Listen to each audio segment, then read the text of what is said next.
The joint statement released by China and the United States in Geneva, Switzerland at 15 o'clock Beijing time on May 12 revealed the outcomes of their negotiations over the past 2 days.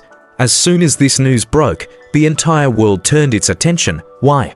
Because this not only eased the highly tense economic and trade relations between China and the US, but also set an example for other countries around the globe. Let's take a closer look at what's in this joint statement. The statement starts by outlining the US measures.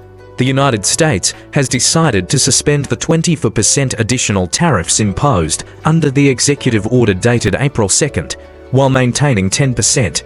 Additionally, the tariffs from the 2 executive orders issued on April 8 and 9th will be cancelled. This clearly indicates that the US is now retreating on the tariff issue, following that are China's corresponding adjustment measures. China will simultaneously suspend 24% of the tariffs and also retain 10%. At the same time, necessary steps will be taken to lift the non-tariff countermeasures implemented after April 2nd. Moreover, the two sides have agreed to establish a mechanism for continued consultations on economic and trade relations. The negotiation venues can be flexible, taking place in China, the US, or a third country agreed upon by both parties. And as needed, the two sides can conduct working-level consultations on relevant economic and trade issues. How should we evaluate this negotiation? In my opinion, China has achieved initial success in its trade counterattack. Not only has it safeguarded its own interests and maintained a world trade order, but it has also bought time for other countries facing similar trade disputes and set a positive example. Looking at the results, the US has suffered a significant defeat. After all, the US initiated this whole affair. At first, it came on strong, as if it could intimidate anyone. But in the middle of it all, it couldn't hold its ground. It became increasingly anxious, and finally had to end up in humiliation. The remaining 10% tariff is essentially just a fig leaf for Trump. If even this 10% were removed, it would be as if everything had returned to square one. The crucial point is that during these 40 days, Trump made a complete fool of himself. It was like running around naked while grinding millstones, embarrassing himself in every possible way. And the whole world was watching this debacle unfold. Through this trade war, the US's paper, Tiger Nature, has been fully exposed. It simply couldn't do anything to China. It thought that imposing tariffs would teach China a lesson, but instead, it ended up knocking itself out. In the US, domestic shelves were emptied by panic buying, and supply chains were disrupted. Instead of sanctioning China, it actually gave a boost to Chinese exports. In April, China's goods exports increased by 8.1% year-on-year, while exports to the US dropped by 21%. I suspect that many counterfeit Chinese products have emerged in other countries, much like the countless Yongcheng Lake hairy crabs flooding the market. Looking at US data, it's simply dismal. In April, the US manufacturing PMI fell to 48.7%, indicating that the manufacturing sector was contracting. The production index dropped by 4.3 percentage points to 44%, and new export orders declined by 6.5 percentage points to 43.1%. The US GDP in the first quarter shrank at an annualized rate of 0.3% on a quarterly basis, which is not a good sign. It's worth noting that in the past 65 years, the US GDP has only experienced negative growth twice, once in 2008 and once in 2020. With the already challenging situation this year and Trump's erratic actions, the negative growth rate in the second quarter is sure to widen. Many US institutions predict that this year, the US will record its third negative growth year since World War II.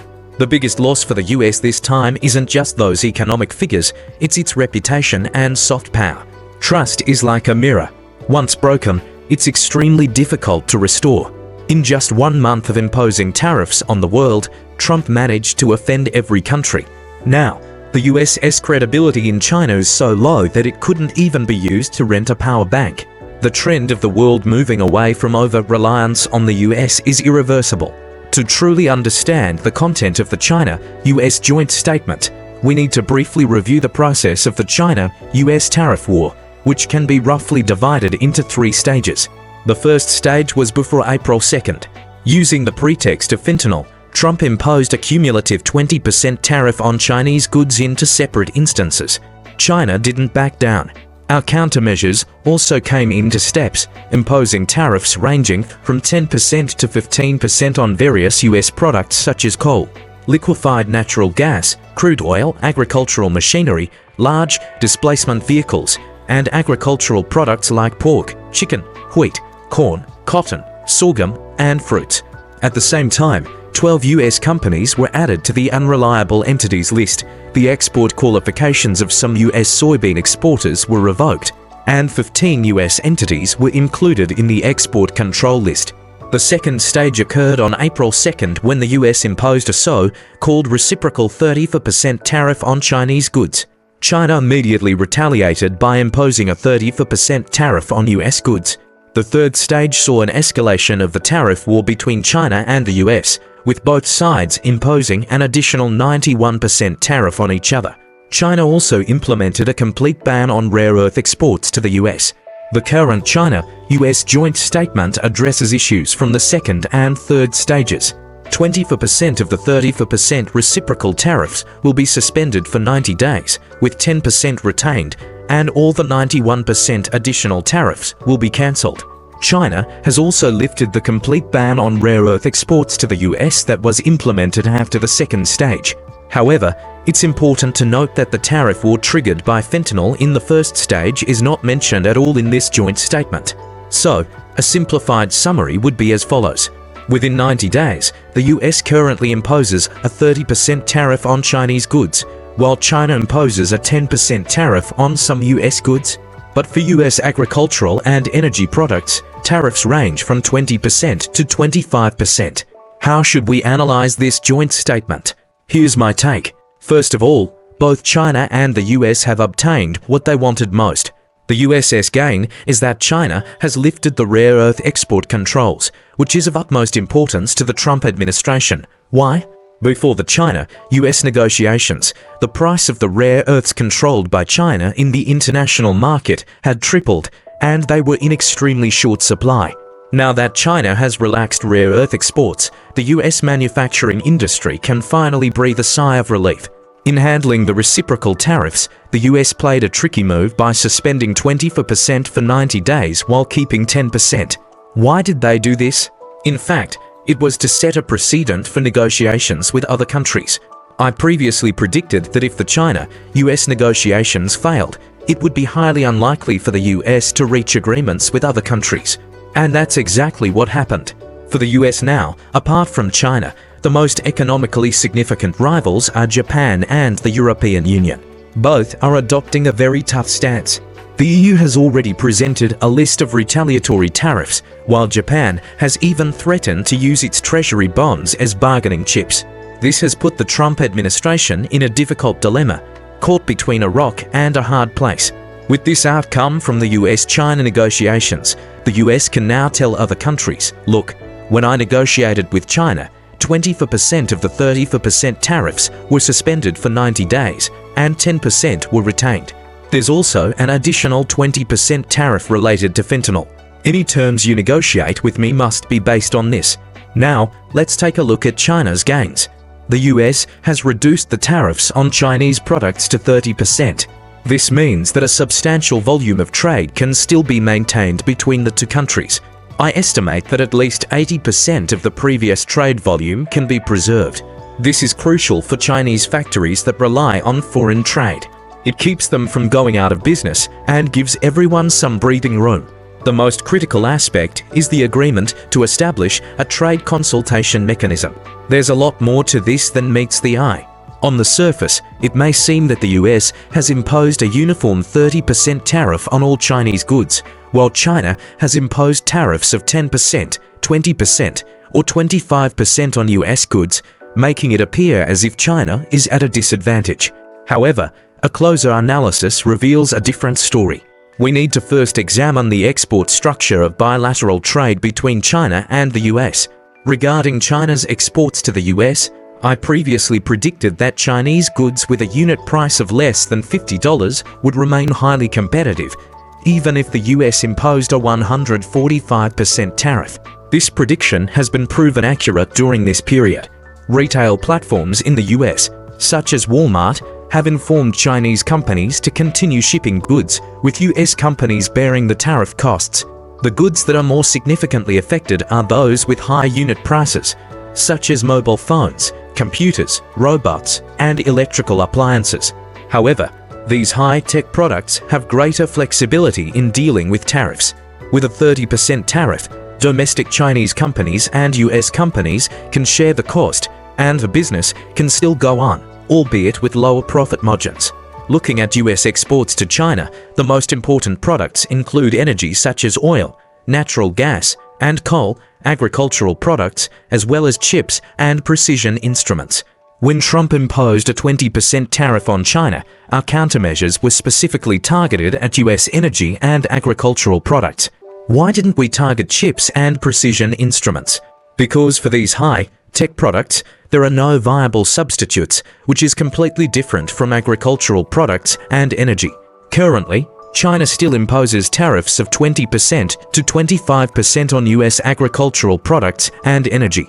Frankly, the prices of these products are highly inelastic. With such a significant tariff increase, it's extremely difficult for these two categories of products to be exported to China. After the Russia-Ukraine war broke out in 2022, when the West banned Russian oil exports, Russia offered a 20% discount on oil and gas prices, which led to a surge in smuggling activities. This example clearly shows that the current 20% to 25% tariffs on US energy and agricultural products are effectively tantamount to a virtual ban on their exports to China. So, the current tariff policy has led to the following situation. Most of China's high-value goods can still be exported to the US despite the 30% tariff, albeit with reduced profits.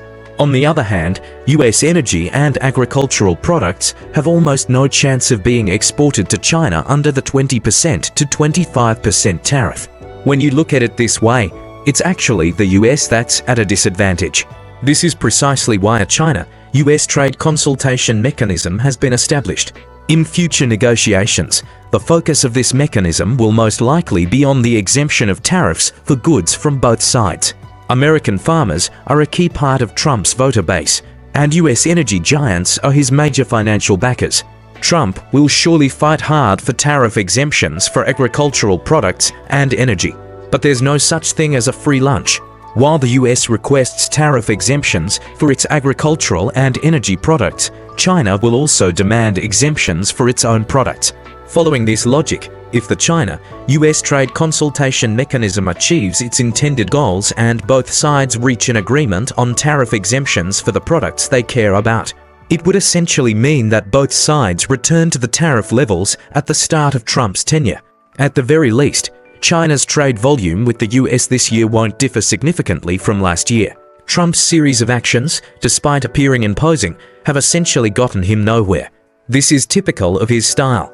Of course, we must remain vigilant. If the US economic data stabilizes in the future, Trump's approval rating rebounds, and the US stock market recovers, there's a risk that Trump might, on a whim, raise tariffs on China again, just like he did in 2019. However, after this round of negotiations, we have grasped the essence of dealing with Trump, responding to his blackmail with struggle and matching his toughness with our own. Only in this way can we break his so-called maximum pressure strategy. In conclusion, the results of this China-US meeting have far exceeded expectations. To be honest, I didn't anticipate achieving such results so quickly. This is a victory for China's series of negotiation strategies.